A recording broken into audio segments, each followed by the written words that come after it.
E aí, bora mergulhar de cabeça num plano, no mínimo audacioso, que se propõe a redesenhar o futuro do Brasil? A lógica por trás dele é até aqui bem simples, viu? A ideia é pegar um vazamento gigantesco de dinheiro, uma verdadeira sangria, e usar essa grana para dar um salto tecnológico sem precedentes para o país. Vamos entender como essa engenharia funcionaria? 18 bilhões de reais. Guarda bem esse número, porque ele é o coração de toda essa história. E olha, segundo a fonte que estamos analisando, não se trata de criar um imposto novo ou de tirar dinheiro de algum lugar.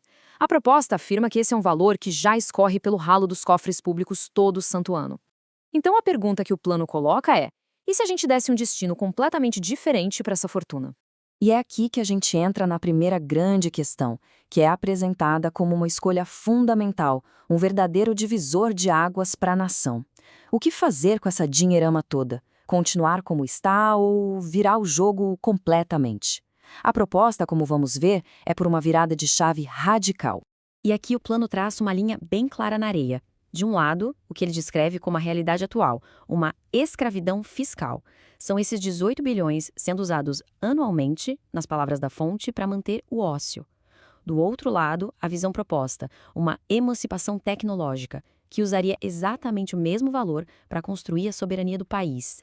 É uma troca de destino para o mesmo dinheiro. Tá, mas como é que se faz uma virada dessas na prática?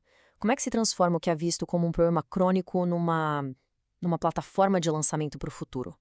Bom, o plano sugere um caminho bem específico para isso.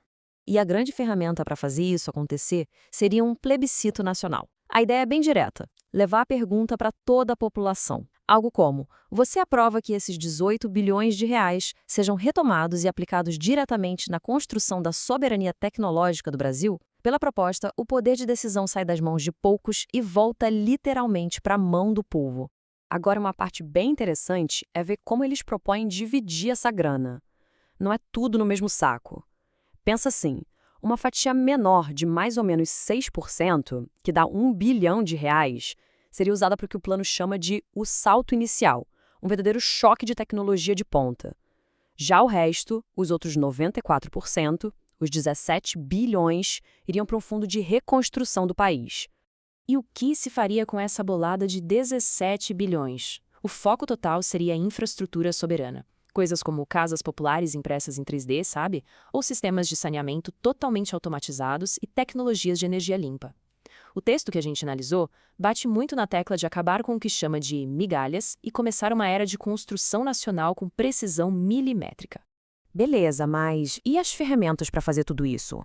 Lembra daquele primeiro bilhão de reais do tal salto inicial? Pois é, ele tem um destino muito, mas muito específico: comprar, de imediato, 1.000 unidades de manufatura avançada. A ideia é ter as ferramentas para forjar o futuro do país com o que há de mais moderno no mundo. Olha, essa parte aqui é sensacional, porque não estamos falando de máquinas quaisquer. Elas são descritas como verdadeiras células de soberania. Dá uma olhada na tabela. Tem a tecnologia de metal de precisão, capaz de produzir desde uma turbina de caça até um implante ósseo de titânio. Tem o músculo industrial, para fabricar hélices de navios gigantes ou o chassi de um blindado. E a de infraestrutura civil, que imprime casas e escolas em tempo recorde. É a elite da ciência mundial, segundo o plano, na mão do povo. É claro que uma máquina, por mais incrível que seja, não faz nada sozinha, né? Precisa de gente para operar. E é aí que o plano entra na sua próxima fase, focando totalmente no elemento humano por trás de toda essa revolução, na transformação das pessoas. Aqui, a gente precisa falar de uma coisa chamada G-Code. Para quem não está familiarizado, é basicamente a língua que essas máquinas de precisão falam. É a programação delas. Só que no contexto desse plano, o G-Code é vendido como algo muito maior: a linguagem da liberdade.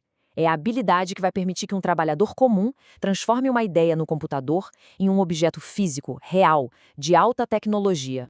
E essa capacitação toda seguiria uma trilha de carreira. Começaria recrutando talentos na mão de obra de base, sabe? Depois passaria por uma alfabetização 4.0, um treinamento técnico pesado, até a pessoa estar pronta para operar essas unidades de produção. O objetivo final é transformar um trabalhador numa espécie de ativo industrial, um profissional super qualificado e fundamental para o país.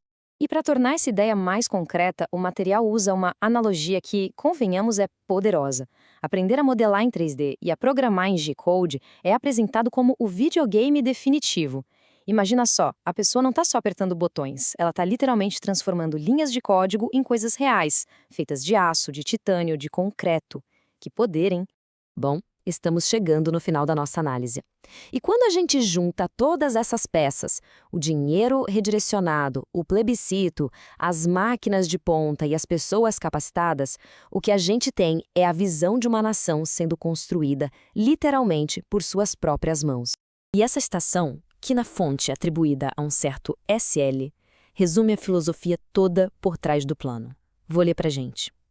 O plebiscito nacional é a oportunidade do povo construir o Brasil com as próprias mãos, sem esperar por corruptos. A palavra-chave aqui é essa, ação direta do povo. O povo constrói, sem intermediários. E isso tudo nos deixa com uma pergunta final, que na verdade é a grande provocação dessa proposta toda. Será que a tecnologia de ponta, se colocada diretamente nas mãos das pessoas por um mecanismo popular como um plebiscito, será que ela poderia ser, de fato, a chave para a soberania de uma nação? É uma ideia, sem dúvida, ousada e que levanta um debate mais do que necessário.